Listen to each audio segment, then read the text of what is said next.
نیلو عروسم بشه. آیسان اومد به زور جای دختر خواهرمو گرفت و یه بلایی سر هممون آورد که هیچ وقت نمیبخشمش و فراموش نمیکنم. الان اومدم اینجا که بهتون بگم پاتختی اون دختر بی‌حیا، بی غیرت و بی شرمتون تو خونه منه.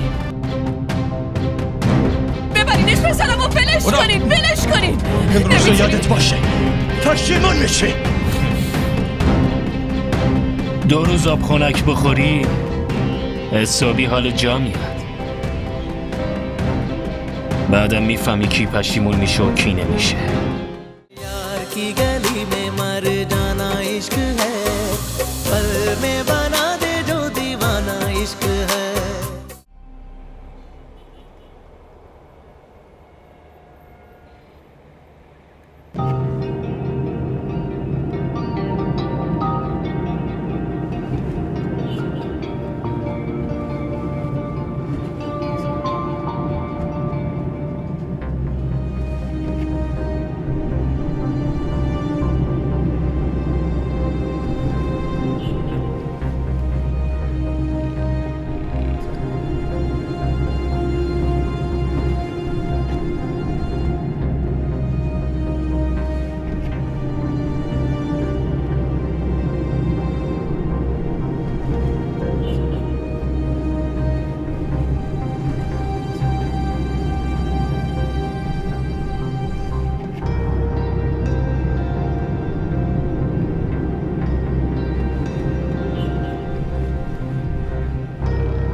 بفرمایید خانم، اینم آرایشگاه.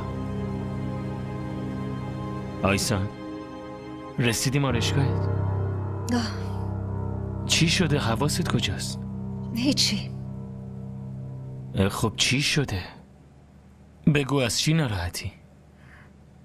مادرت بهمون زنگ نزد. نمیدونم اونجا الان چه خبره. عجب، پس از همین ناراحت بودی که امروز حوصله خریدم نداشتی. دلم خیلی شور میزنه. دلت شور نزنه. من با مامان حرف زدم. وقتی تو اتاق پرو بودی من خودم به مامان زنگ زدم. گفت 2-3 تا کار داره انجام که بده میره خونه مادرت. نگران نباش، انشالله مامان حلش میکنه. خیلی خوب، پس اگه مادرت زنگ زد به هم خبر میدی دیگه نه؟ معلومه که خبر میدم. به تو نگم به کی میخوام بگم؟ باشه، کارت که تموم شد حتما به هم زنگ بزن. باشه، مراقب خودت باش. فعلا.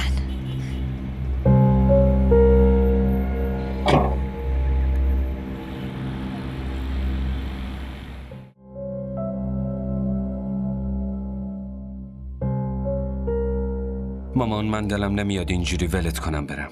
نه نمیخواد دلت شور منو بزنه. نگران نباش. خیلی مراقب خودت باش. برو حسابی کیف کن. حامد دیر شد.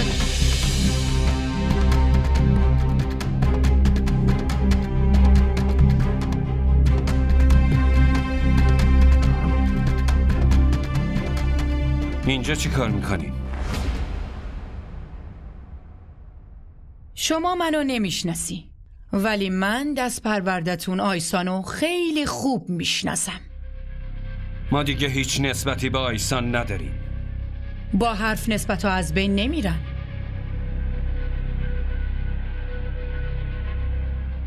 من به این نیت اینجام که تربیتتونو بهتون گوشزد کنم تا خجالت بکشید و جمع کنید از این شهر، پاشید برید بیرون.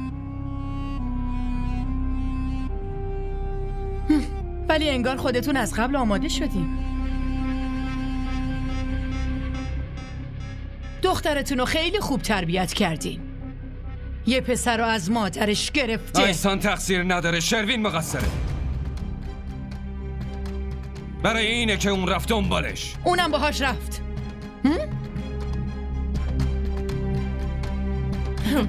خاله من این آدما رو خیلی خوب میشناسم. پسرای پولدار رو تور میکنن و گول میزنن و خواهر و دخترشون رو میندازن به اونا. اون برای ما مرده، میفهمی؟ اگه خواهرت برات مرده یه گوشه همین اطراف توی خونه دفنش کن. آخه برای چی زندگی پسر من شروین رو خراب کردی؟ قرار بود نیلو عروسم بشه. آیسان اومد به زور جای دختر خواهرم رو گرفت و یه بلایی سر هممون آورد که هیچ وقت نمیبخشمش و فراموش نمیکنم. این از بخت بد دختر منه که هیچ کس نمیبخشدش. شماها اگه یه ذره غیرت داشتین تا حالا دختری که اینطوری آبروتون رو برده رو میکشتین. اون الان توی خونه شماست. هر طوری که دوست دارین باهاش رفتار کنین، دیگه به ما هیچ ربطی نداره. یعنی کثافت خونتون رو برداشتین انداختین تو خونه من؟ شروین منم که شروینم برش داشت و آورد توی خونم.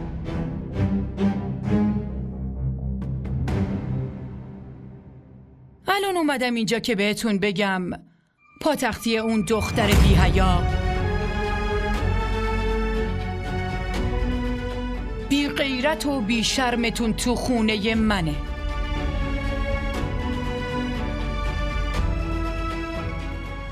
انقدر بی غیرت هستین که شما پاشین بیاین پایتختیش.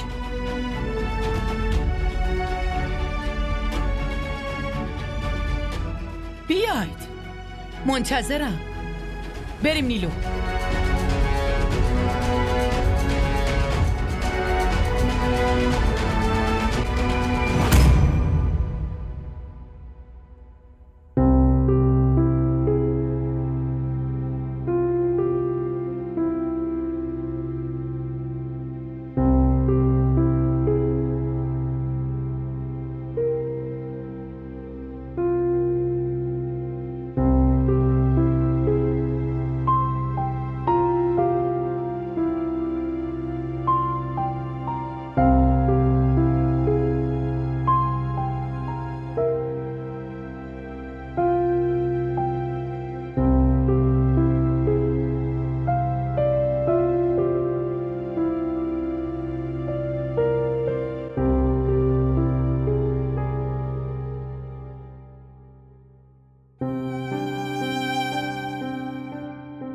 دیگه فقط همین مونده بود. ننش و نامزد قبلیش پاشم بیان خونمونو هرچی میخوان بگن.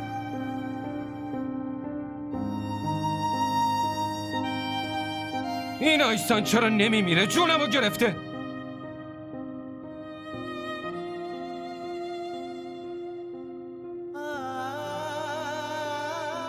اگه بابا اینجا بود چی میشد؟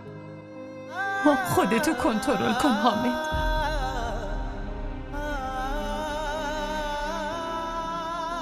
حامد چرا خودتو داری اذیت میکنی؟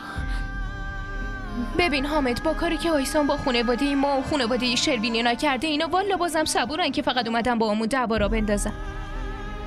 باید بزنن سرمونو بشکنن. بعضی وقتا واقعا دلم میخواد خودمو بکشم. بسه.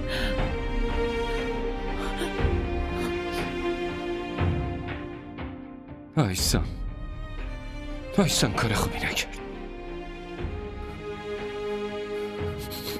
بریم حامد، چند روزی رو از این خونه فاصله بگیریم تا یکم از این بی‌آبرویی راحت بشیم.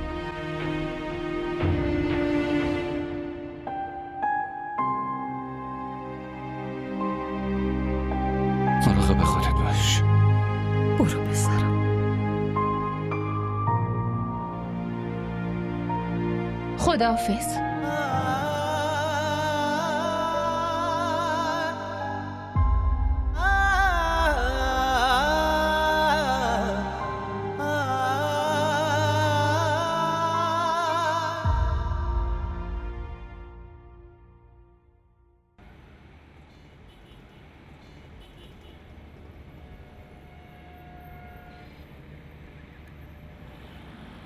من بیرون وایستادم، بیا.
خوشگل شده؟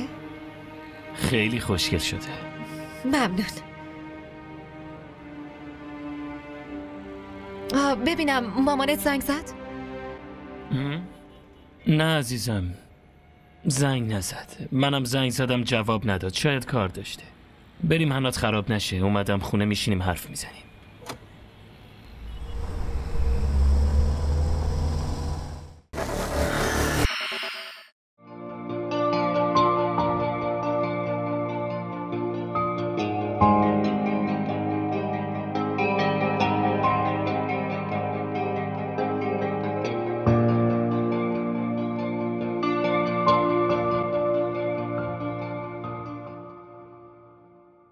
همین ترس از دست دادنت بود که باعث شد همه اون کارا رو بکنم که شاید هیچ وقت تو حالت عادی نمی کردم. تو و بقیه سعی کردین که از ترس عشقم رو مخفی کنم.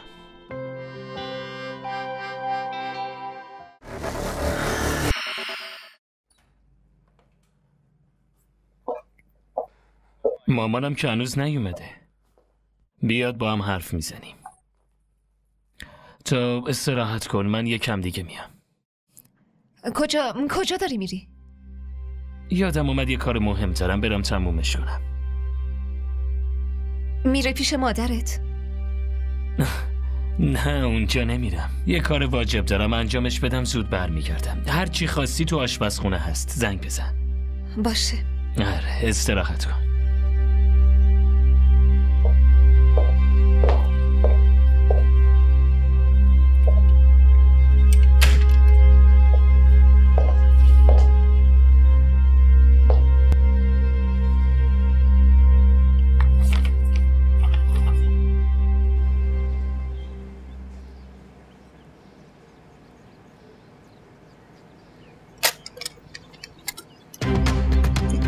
چی کار میکنی؟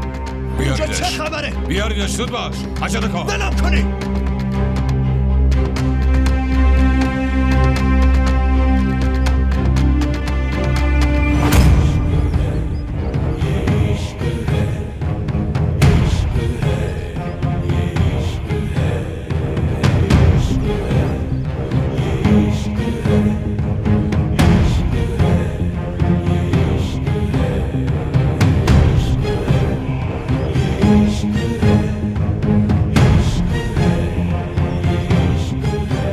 نذارید فرار کنه، بگیرینش. نذارید در بره.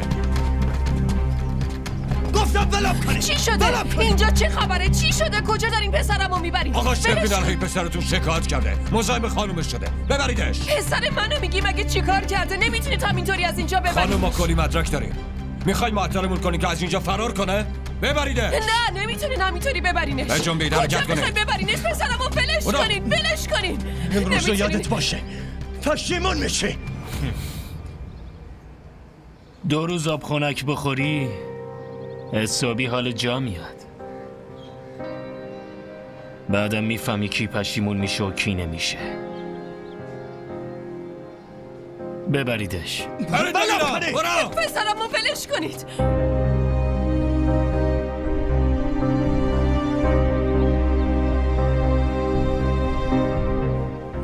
این چه کاری بود؟ بدجوری آبروی ما رو بردی. آبرو؟ اول به پسرت آبرو داری یاد بده.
چی شد مامان؟ قبول کردن؟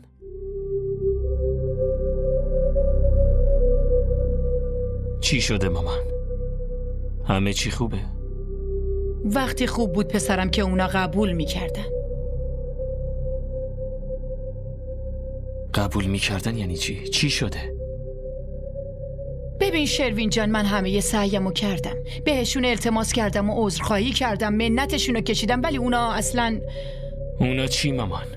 چی شده مگه؟ به تو فحش میدادن، میگفتن تو تربیتش نکردی.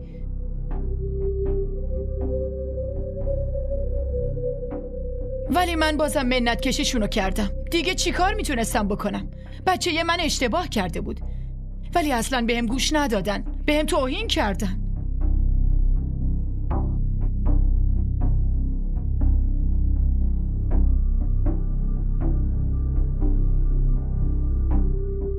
میگفتن آیسان برامون مرده و اینو یه جور بدی میگفتن که انگار عین خیالشونم نیست که.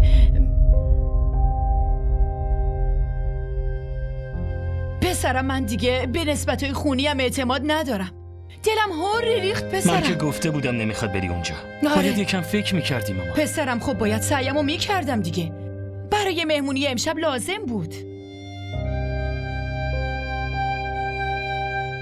با همه این حرفا دارم فکر میکنم یه بار حتما بهشون زنگ بزنم و بازم دوباره. نه مامان، دیگه کاری نمیکنی.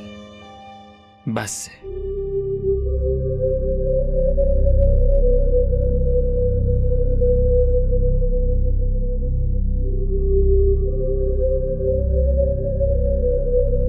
هر چقدر میتونستی دیگه سعی تو کردی.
میدادن، میگفتن تو تربیتش نکردی، ولی من بازم منت کشیشونو کردم. دیگه چی کار میتونستم بکنم؟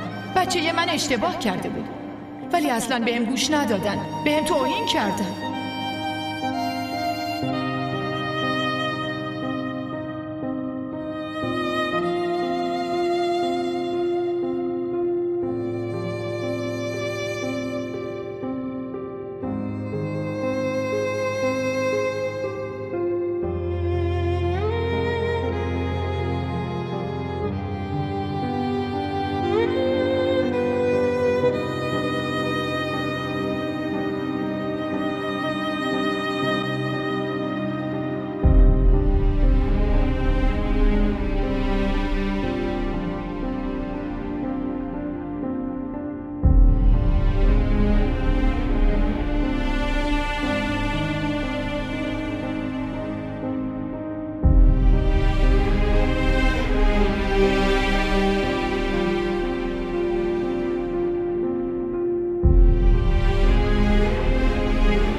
دلت میخواد گریه کنی؟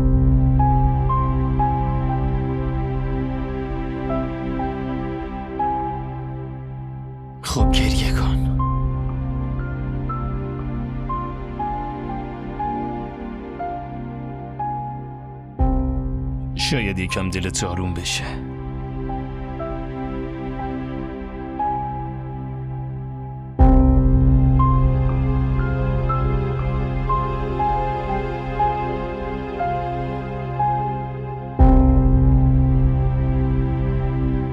برای این مجرم چیزی بدتر از این سزا نیست.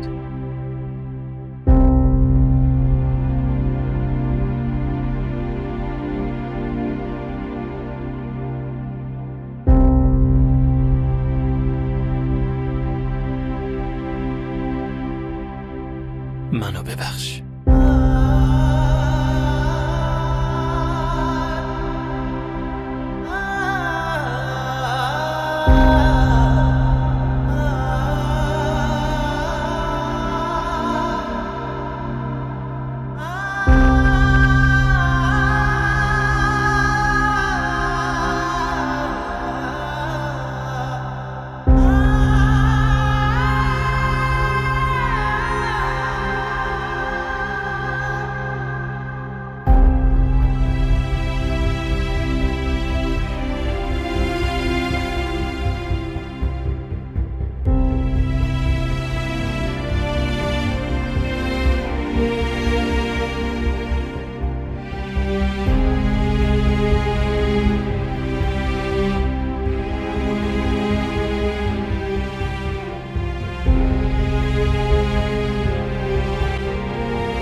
بیچارت میکنم شروین، ولت نمیکنم. بذارید با مادرم حرف بزنم، حتما نگرانم شده. مادرت اومده بود، برش گردوندیم. هرچی باشه دوشنبه معلوم میشه. 2 روز نه دادگاهی داری نه وکیل. الانم ساکت شو بشین. چی فکر کردی؟ عین یه آدم بدبخت بیکس کل روز اینجا میشینم؟ اشتباه کردی. اینجوری با 2 تا بشکن میارنم بیرون. مزخرف نگو. یه جوری بیچارت میکنم که هیچ کس حاضر نشه وکیلت شه. دیگه صدات در نیاد. آروم بشین.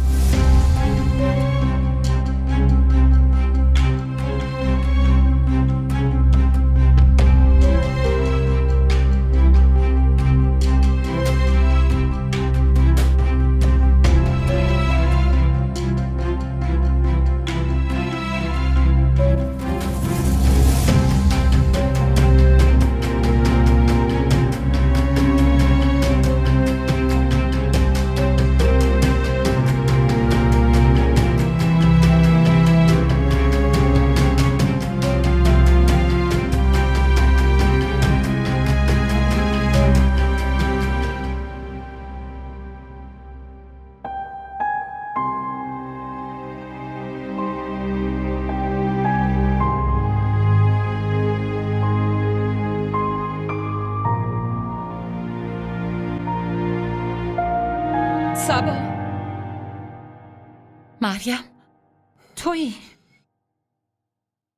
همش دارم خودم رو فوش میدم که چرا اون روز که دخترتو دیدم تو دلم گفتم که باید عروس من بشه. نحسی دختر زندگی پسرم رو به هم ریخته سبا.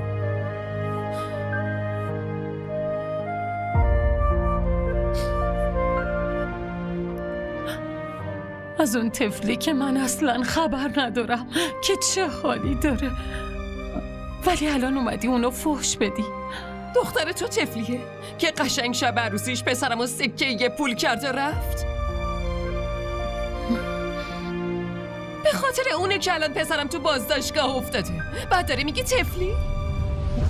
به خاطر آیسان تو بازداشتگاهه؟ دامادت براش پلیس آورده، اونم دستگیرش کردن. تا 2 روز حتی نمیتونیم براش سند ببریم. من به عنوان یه مادر دارم نفرینش میکنم. حالا بشین و ببین این نفرین من نمیذاره طعم خوشبختی رو بچشه. همونطوری که من سوختم، همونطوری مثل من داغون میشه و میسوزه.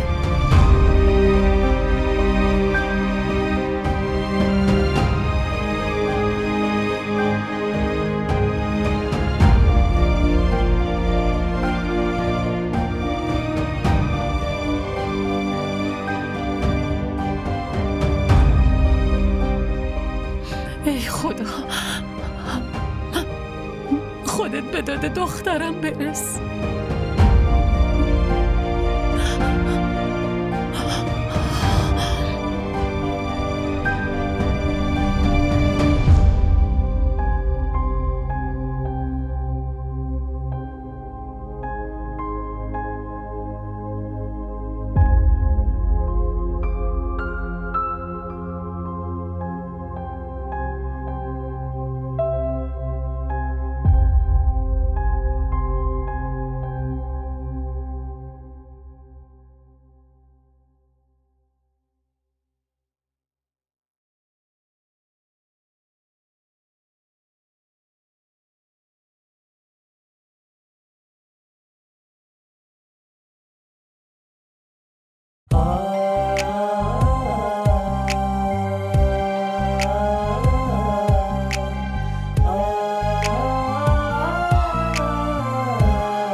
همین ترس از دست دادنت بود که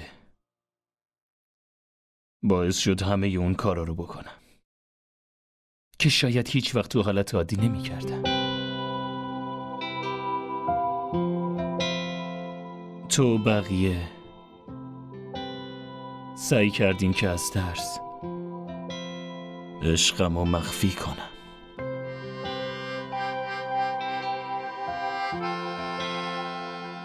ولی همه دنیام که جمع بشن نمیتونن من ازت جدا کنن.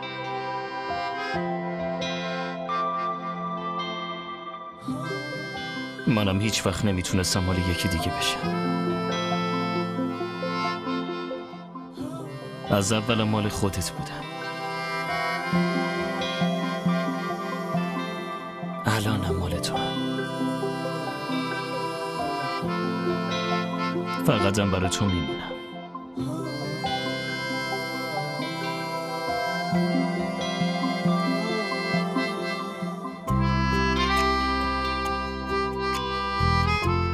اینقدرم با تعجب نگام نکن.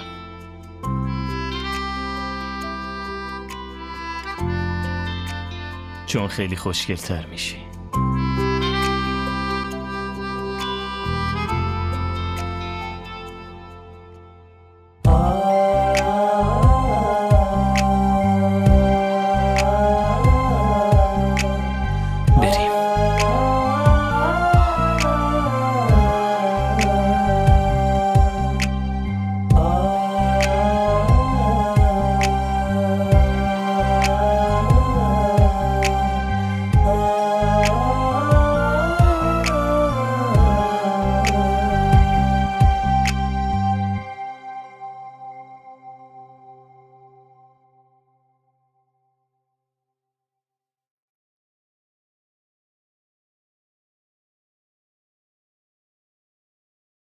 خانم انگار حالتون خوب نیست. پاشین ببرمتون پیش دکتر. من خوبم، فقط میخوام یکم استراحت کنم. باشه پس ببرمتون تو اتاقتون. پاشین.